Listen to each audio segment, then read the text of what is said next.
Aperturas Psicoanalíticas tiene la oportunidad de conversar hoy con la profesora Sandra Buechler, una de las figuras más importantes y carismáticas del panorama del psicoanálisis interpersonal contemporáneo. Sandra Buechler ha estado comprometida de una forma profunda con la clínica y con sus pacientes durante 50 años de ejercicio profesional en la ciudad de Nueva York, pero es también una autora prolífica y de gran fuerza y originalidad. Psicoanalista, analista didacta y supervisora en el William Mallinson White Institute de Nueva York, ha sido supervisora en el programa postdoctoral y de residentes del Columbia Presbyterian Hospital, así como en el Institute for Contemporary Psychotherapy, y es miembro además del consejo editorial de Contemporary Psychoanalysis.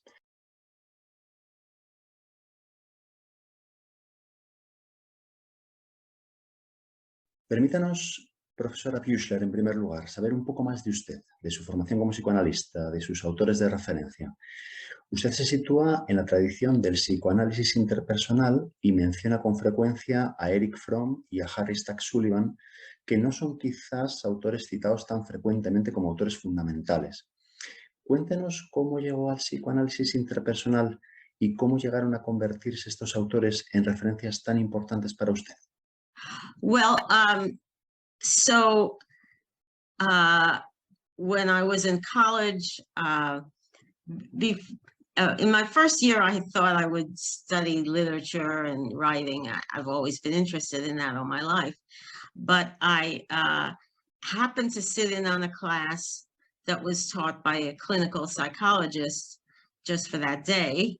And he talked about his practice, and I thought it was fascinating. And I started to read Freud, and I got a tutorial in the interpretation of dreams, and I loved the book, and I started to think maybe psychology would be a good profession for me.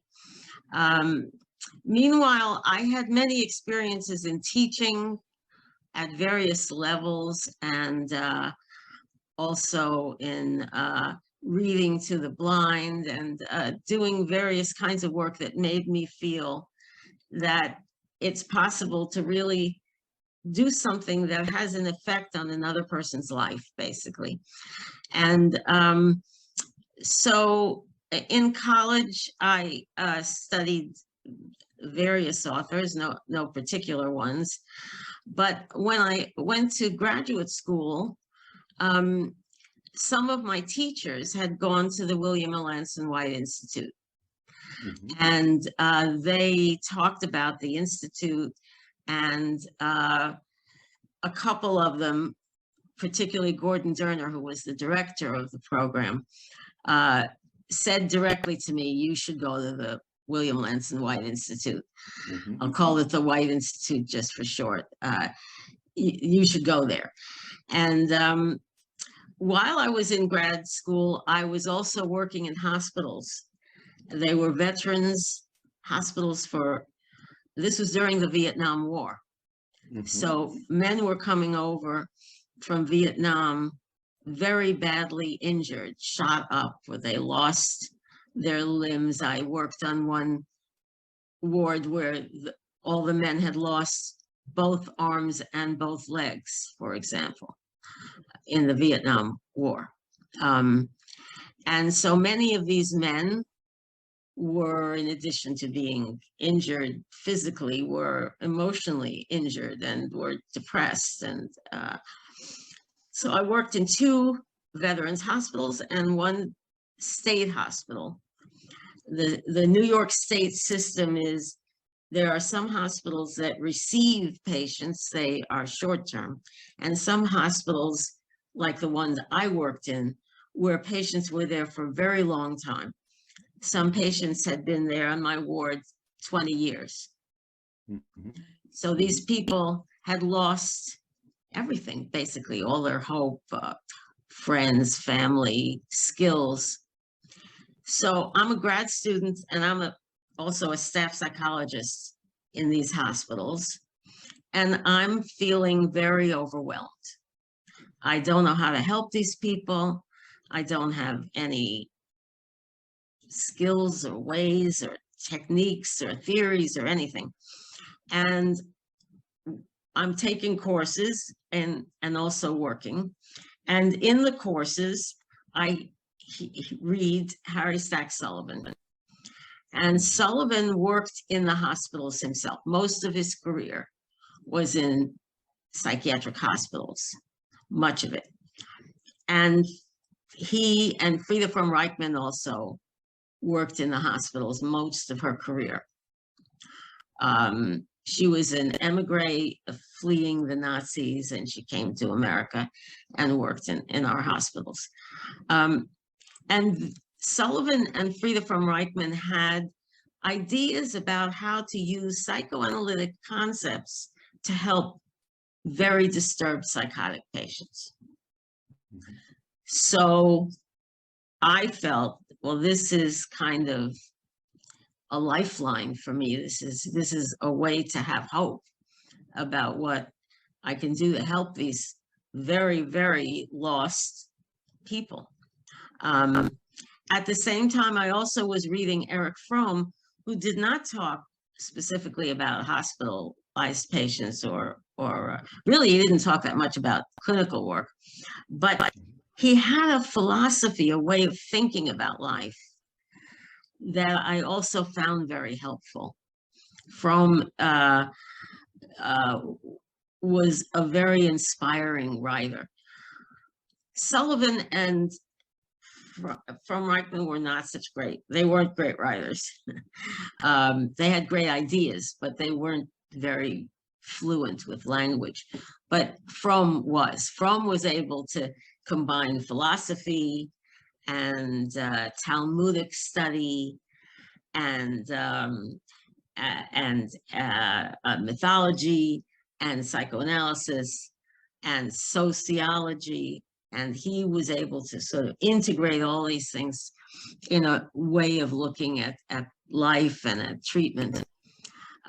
So I liked these authors. I thought they were very good. And I said to myself, I should follow the advice of going to the William Lansing White Institute. But first I got some practical experience. I worked with children.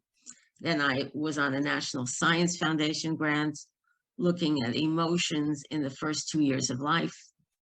I worked with emotion theorists. So developed the ideas about emotions and emotional balance, starting there. And then 8 years after I got my PhD, I went to the White Institute for training. And so I was at the White Institute from 1979 to 1983. I graduated in 1983. And there, of course, I studied Sullivan more, and we studied all the analysts, but we focused more on Sullivan and Fromm and Frieda von Reichmann. So that's a background that I bring. People ask the question, what's the difference between interpersonal and relational? And it's a very difficult question because there's a great deal of overlap. And the only way I've been able to distinguish them at all is to say that interpersonal analysis is the legacy of Sullivan and Fromm and Frieda von Reichmann, and what they taught is what I learned as a way to think about treatment. But other than that, I think that interpersonal and relational are really very similar. Hacía yo referencia antes a uno de sus libros que tiene el sugerente título de Cómo cambiar la vida de nuestros pacientes. Bueno, ¿cómo podemos nosotros, los terapeutas, cambiar la vida de nuestros pacientes? Well, I would start with the idea.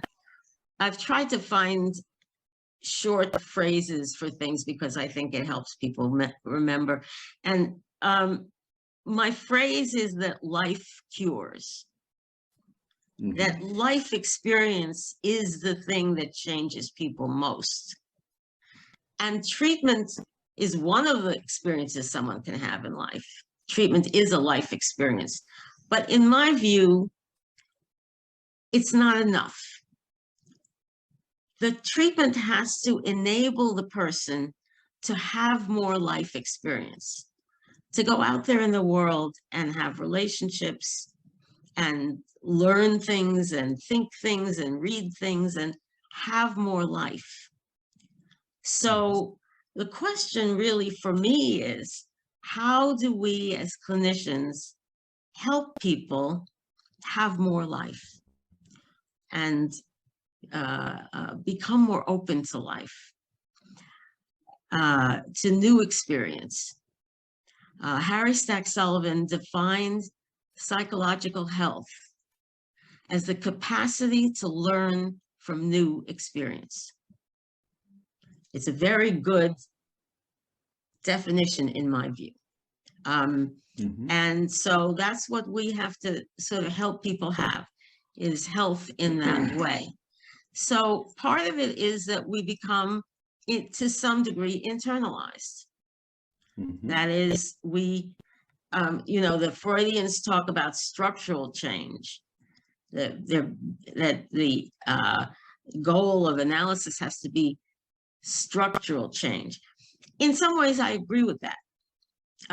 That is, I think that by being internalized, we change the inner structure of the person's psychological functioning.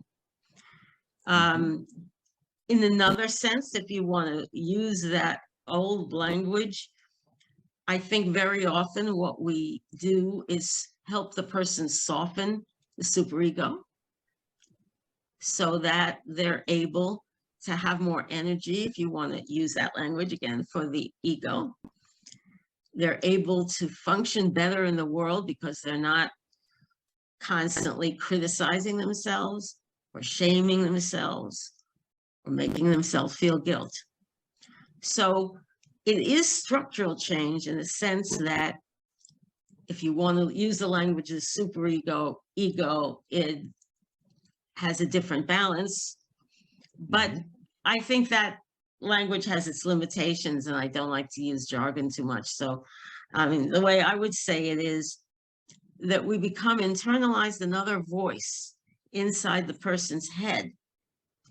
And we have to come to matter. Our opinion, our way of thinking, our way of understanding things has to come to matter. So obviously that has to happen through the relationship. I mean, there is no treatment without a relationship. I've always felt that the most important thing in developing the relationship is the patient feeling that you would never lie to them. People don't write about that so much, but I think it's important. I want the patient to know that if I don't know the answer to something, I'll say so. I won't, or if they ask me something and I don't want to answer it, I'll say I'd rather not go into that, or I won't necessarily answer everything, but I will never lie. And I think that is crucial. In fact, I've said, and skipping over to the clinician, when I've been on admissions committees deciding who can come in for analytic training,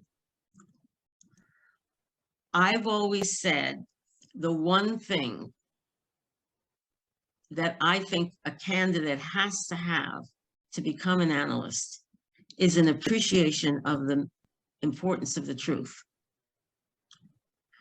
I think that just about everything else can be taught, but that can't be taught. You either have that in you or you don't. And if you don't, I don't think you should become an analyst, honestly. I think you have to communicate to the patient that you value the truth for itself, not as a means to an end, but for itself. And so that's an important element. Obviously, I think the patient needs to believe and really feel that you're on their side. You want well for them. You want them to be well. And this is communicated a lot through your focus in a session. Focus is, to me, one of the most important words in psychoanalysis, because every moment of every session, there are many different ways to focus on the material. You can focus on it in a way that expresses your values, what you think is important. So, and the patient needs to feel, and this is usually not on a conscious level, but the patient needs to feel that the way you're focusing is meant to help them.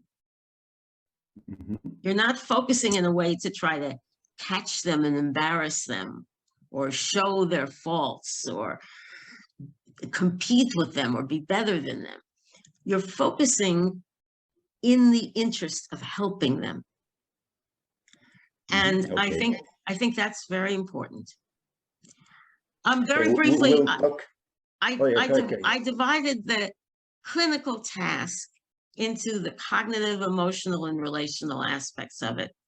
We can go into that more, but when you ask how we make a difference, I think we have to use all three of those immediate. Cognitive means, emotional means, and interpersonal, interactional means. Okay. Emociones. Usted insiste en que son las emociones las que deben guiar el tratamiento. ¿Podría decirnos algo más acerca de esta idea? Yeah. Well, it depends on some ideas that I learned in emotion theory when I worked on the National Science Foundation grant, studying emotion expression, the first expression of what's called fundamental emotions in the first 2 years of life. So we studied the situation under which a baby first seems to show fear, or anger, or shame, or surprise, or joy.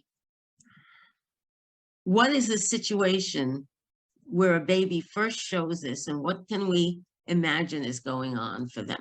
So I studied all that, and part of one of the central beliefs in that theory, that way of thinking, emotion theory, is that the emotions exist as a balance, so that a change in one emotion affects the intensity of all the others. So if you become more curious, that's going to have an impact on everything else you're feeling, your anger, your sorrow, your whatever else you may be feeling. If you become more fearful, that's going to affect all your other feelings. You're probably going to narrow in your what you're focusing on. So one emotion affects the whole balance. And what that means is if a patient comes in depressed or whatever, and we often then focus in on the depression, which to some degree we have to. But emotion theory tells us that if we have an impact on any emotion the person might be feeling, that will have an impact on their depression. So it widens the possibilities for what you can focus on. So someone comes in depressed and you wonder if they're also angry. You wonder what's happened to their curiosity. You wonder if they ever have moments of joy. You wonder if there's something they're ashamed of. You think more broadly in terms of the whole emotion system. The additive idea is that if you can help the person enhance their curiosity or their joy, that will have an impact on all the other emotions. So rather than think someone who's sad, I've got to make them less sad, I don't think that way. I think that someone's sorrow should be respected, and that sorrow is part of life. It should be lived through. It should be understood. There might be benefits to gain from experiencing it, as well as negative things, obviously. But I think that what can help someone with their sorrow is also feeling curious about their sorrow. Why do I feel this way? When have I felt this way before? What helped me before? What does it say about who I am that this makes me sad? What is my, I call it signature style of sorrow? I think each of us has a way of living each of the emotions. That's part of our identity, part of who we are. What's my signature style of shame? What's my signature style of joy? So if we can add an emotion, it changes the balance. Continuando con las emociones, usted habla de la alegría como una emoción fundamental. ¿Podría explicarnos cómo incluye usted la alegría en su trabajo cotidiano con el paciente? Yeah. Well, joy, there are a few types of situations that often evoke joy in human beings. And one is the joy of feeling connected, a part of the rest of humanity, part of life, connected with other people. The joy of empathically understanding someone else and being understood. There is also, and it can sound contradictory, but I don't believe it is, there's also a joy in noticing over and over again my own particularity, who I am, the specifics of my way of living life, the signature style of living that I have, and noticing again, oh yeah, that's the kind of thing I would say, or the kind of thing I would do, or whatever. And there is a joy, I think there's a built-in joy in overcoming obstacles or helping someone else overcome them. We feel joy when a child can take their first steps. They've overcome the obstacle, in a sense, of gravity. We feel joy when they say their first words. This is not something we have to be taught, or it's a feeling that wells up. And there are many personal sources of joy, I think, for each of us. They're not all necessarily the same. Some people get a lot of joy from music, other people don't. There's some individual difference here. But in general, I would say it's connecting with humanity. So feeling a connection in the session might evoke joy. Feeling understood, feeling a decrease of loneliness, in a sense, might evoke joy. Feeling you know yourself, feeling known by yourself, in a sense, your way of seeing things, and overcoming obstacles. Those would be the main sources. In a session, there are so many possibilities for overcoming psychological obstacles, including being able to see the defense that the person being able to see the defense they're using and what it's costing them, being able to try out new behavior, new relational patterns, new ways of interacting, being able to argue back when they never could before. There's a joy in that, being able to stand up for themselves, recognizing that they've become able to do that can evoke joy. Habla usted también acerca de lo útiles que pueden ser ciertas emociones negativas o dolorosas. La rabia, la culpa, la pena, el arrepentimiento. ¿Pueden ser estas emociones importantes y beneficiosas para el tratamiento y para el paciente? Absolutely. Well, I mean, first of all, I think that emotions are communications interpersonally and intrapersonally. An emotion that I feel tells me something about myself, and also it tells someone else something about me. It's a communication. So our first emotion is crying. We are communicating that we are in pain, or we need something, or we want something, or something's wrong. Our first language is emotion, in that we cry before we know any words. And we smile, and we are surprised. Our faces show emotion before we are able to use words. So Emotions like anger, I think, can energize us to fight for something. We're angry at the environment being destroyed. We're more likely to fight against the environment being destroyed. Anger, I call it the engine of life. It revs you up to do something, and sometimes something very important and constructive. Sorrow, I think, is part of what binds human beings together. We recognize someone else's sorrow. You know, you open up the New York Times in the last month, you're going to see faces of people in a war-torn country, and you're going to feel something for them. You're going to feel sorrow, among other things you may feel. And that sorrow brings us together. We recognize someone else's sorrow because we felt it ourselves. We know what sorrow feels like. And so we are more empathic because we felt sorrow ourselves. Regret tells us something about what we wish for, what we want. Envy tells us something about what we wish for and want. These emotions can be used to build a better future for ourselves. They communicate something to us internally about what we need to do in the future. Of course, they're also painful, and I'm not trying to, make light of that. It's important. They are painful.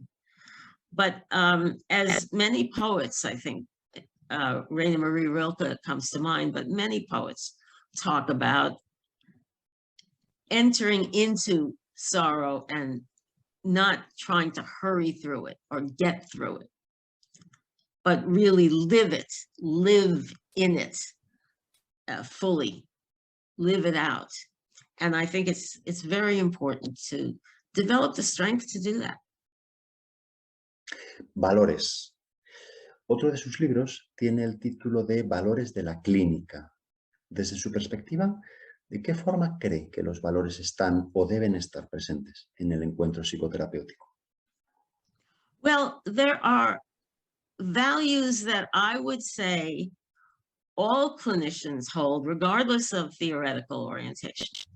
All of us value curiosity, and all of us value courage and value integrity and need to have a sense of purpose, the sense that the treatment is potentially meaningful. It can do something real and meaningful. We all need to feel these things in order to do clinical work, I think. We need to value them in the way that we focus on the material. So if you value curiosity, it's going to have an impact on what you focus on, what you might ask as a question, even what you hear, really, and certainly what you remember. Our values shape what we remember from one session to another. So if I think that a certain thing is important in life, I'm going to remember those things that are related to that, the patient says. If I think that, I gave an example, a man came in for a consultation and he said he was no longer interested in his wife. That was his problem.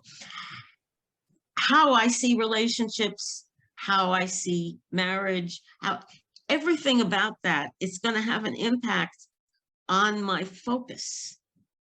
What I think of as a treatment goal, for example. And I think in psychoanalysis, an unfortunate aspect is we got kind of limited by the idea of neutrality. And because of neutrality, which has values in it, I'm not throwing out neutrality. I think that it's very important that we are not indoctrinating patients or trying to make them think the way we do or make them into versions of ourselves. That's true. But that doesn't mean that we have no values, that we come into the session without any priorities or beliefs or faith or anything that we think is important. I mean, it's impossible. So the only choice is to know about our values, to understand how they're having an impact on our focus, particularly, and to admit them, and sometimes to say to ourselves, well, that's my value. It may not be your value, and that's fine. But we need to admit to ourselves that we do have values, in a sense, and they do have an impact, particularly in what we respond to, what we focus on in a session, what we see as a treatment goal, what we understand as a problem. There's no way to have a session without these things coming into it. Nos gustaría tratar la cuestión de la esperanza. Usted comenta con frecuencia que infundir esperanza en el paciente es una de las tareas fundamentales de la psicoterapia. Una tarea que debe ser asumida por el terapeuta. ¿De qué forma cree que debe abordarse esa tarea, la de infundir esperanza, y sin dejar de ser honestos y realistas con el paciente? Well, I've thought about hope in various ways. And one of the ways I have experienced patients having hope is that it's been at times a gift to me, which may sound strange. But so, for example, a patient that I saw for a very, very long time who struggled with depression most of her life. But she still came into each session with some hope that the session would have an impact, that we could help her. And I saw her hopefulness as a kind of gift to me, an interpersonal act in a sense, believing in me, believing in that I would not be seeing her if I didn't feel that we could help her. I'm not there just to take her money or to feel good about myself as a clinician or whatever. I have hope about this treatment for her, that it might have a benefit for her. And so her hope was, in a way, a statement about her belief in me, in a sense, a gift to me. That's one way of understanding hope in treatment. Hope is something that is an emotion to me. It's been written about more by many people as a cognitive expectation. Oh, I hope that I win a prize or whatever. That is a very mild form of hope. To me, hope is an activating emotion. It gets us to do something. It gets us to believe in something. It gets us to try something. And hope has to be inspired. I mean, I think that the hopefulness of the analyst is a big part of what can evoke hopefulness in the patient.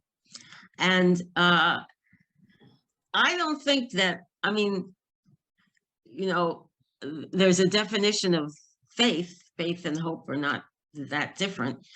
That faith is a belief in something that does not require proof. And I think hope is similar. We can't prove why we believe after 3 years that we're going to help someone in the 4th year. We can't prove it. It's a belief, it's a feeling, it's an emotion that motivates us to keep trying.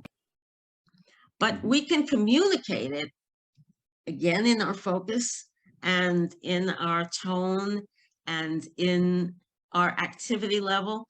You know, I think you express hopefulness when you try very hard to understand someone, or when you try very hard to make up a session that we've missed. You're saying this matters, and I believe it can have an impact. Hope is expressed in a lot of nonverbal ways. Yeah. Profundizando un poco más en el papel que juega la esperanza, usted habla con frecuencia también acerca de la importancia de perseverar en los momentos de impasse en la terapia.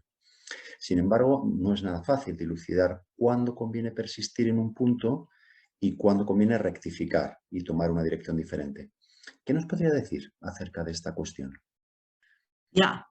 Well, if you believe that, let's say you've treated someone for a certain amount of time and you believe that they might benefit from a consultation with someone else, or they might benefit from being seen by someone else. I don't think that means that you're not hopeful. I don't think hope has to mean that you just do today what you did yesterday or whatever, that you keep going in the same direction in terms of the content of a session. Hope is an overall feeling that things can get better at some point. It's a belief in a sense, the strength of human beings and the power of relationship. It's an attitude about life, really. But it doesn't mean that, I mean, I think if you're saying that at some moment, you have to sort of admit that something hasn't worked. I don't think there's anything wrong with that. And I don't think that is opposed to hope, or in effect, I think it's actually hopeful. It's saying, let's face what's happening here and get through it and get somewhere else eventually, you know. Okay. But it does also remind me that timing of anything is very, very hard to talk about, very, very hard to teach. You know, timing of when to do this or when to keep going in a direction. I'll also just say one thing about Sullivan. Sullivan taught that the clinician should always try to stay in touch with shifts in the anxiety level of the patient. If the patient's anxiety is building and building and building, that is a time to think about, am I going in the right direction? Do I need to do something different? All my teachers taught that, yeah. Hablemos de cultura y en concreto de literatura. Hace unos años, Elizabeth Rudinesco vino a Madrid a presentar su biografía sobre Freud y dijo entonces que los psicoanalistas debían ser no solo inteligentes, sino cultos también. Usted recurre con mucha frecuencia a la poesía y a la literatura clásica para entender a sus pacientes y también para ilustrar esa comprensión. ¿Hasta qué punto cree que la cultura es importante para los psicoanalistas? I think it's vital, first of all, because some of the great writers are the people who have described the human condition, described human situations, described human patterns, described character better than anyone else. I mean, they're better writers than we are. It's the truth. And, you know, Tolstoy and Thomas Mann and Dostoevsky described human beings more vividly, with more affect, with, you know, in a clearer way than I think any analyst has. And so we should benefit from that. We should learn from that about the human condition, about being a human being, about the emotions. And the poets often really value the truth in a palpable, almost like physical way. And I think we can learn from that. We can learn from poets how to make interpretations succinct. Because in poetry, every word does a lot of work. Short sentence. I've always told people in training, read poetry, read Japanese haiku, because there you learn that 5 words can express more sometimes than 3 paragraphs. You know, you learn succinctness. So, I mean, I think there's a lot that the literary giants, in a sense, can help us with clinically.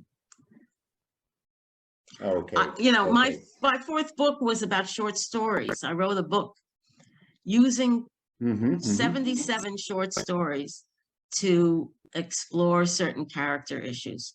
And I don't think I could have written that book with any other medium other than literature.